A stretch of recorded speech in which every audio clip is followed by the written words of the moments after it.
സാഹചര്യം ഞാൻ പറഞ്ഞിട്ടുണ്ടായി. Comedy festival എന്ന് പറഞ്ഞ ഒരു റിയാലിറ്റി ഷോയിലൂടെ പിന്നെ വന്ന് അതിൻ്റെ അകത്ത് സിനിമയിൽ ചെറിയ ചെറിയ റോളുകൾ ചെയ്ത് വന്ന് എന്നിട്ട് നമ്മൾ കുറച്ച് തിരക്കായി. അത്യാവശ്യം നല്ല തിരക്കുള്ള സമയത്ത് ഓരോ ലൊക്കേഷനിലേക്ക് പോകുന്ന സമയത്ത് നമ്മളെ ഡേറ്റ് അങ്ങോട്ടും ക്ലാഷ് ആവും. കാരണം പല സ്ഥലത്തുനിന്നും അപ്പം ഞാൻ അമ്മയിൽ മെമ്പർഷിപ്പ് എടുത്തിട്ടുണ്ടായില്ല.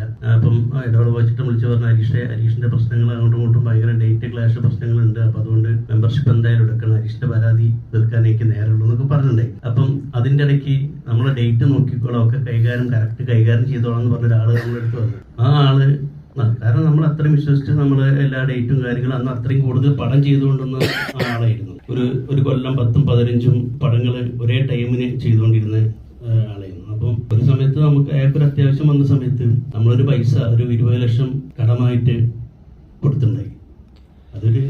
പിന്നെ അത് കഴിഞ്ഞ് ഒരു 4 വർഷം ഞാനത് ചോദിച്ചിട്ടേ ഇല്ല. കൊറോണ വന്ന് 2 വർഷം കൊറോണ പോയി.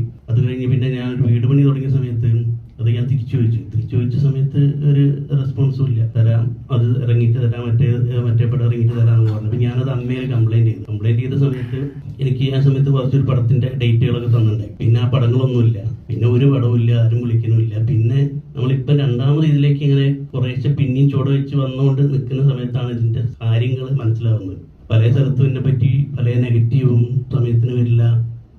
പിന്നെ ഭയങ്കര നേരത്തെ പണി എനിക്ക് മനസ്സിലായില്ല. ഞാൻ എറണാകുളത്ത് നിന്ന് ഷൂട്ട് കഴിഞ്ഞ് 6 മണിക്ക് ഉച്ചയ്ക്ക് വീട്ടിൽ പോയി ചോറിനാൻ കഴിയും. ഒരാൾക്ക്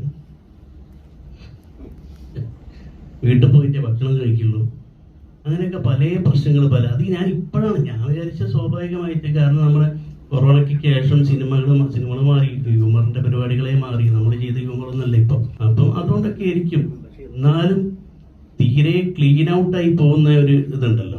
അപ്പോഴാണ് ഞാൻ ഇതിനെ പറ്റി അന്വേഷിച്ചപ്പോൾ പല സ്ഥലത്തും ഭയങ്കരമായിട്ട് നെഗറ്റീവുകളാണെങ്കിൽ ഞാൻ ഈ പരാതി കൊടുത്തതിന് ശേഷം ഉണ്ടായത്. അപ്പം ആളാരാന്ന് ഞാൻ പറയണ്ടല്ലോ, നിങ്ങൾക്ക് എല്ലാവർക്കും അറിയാം.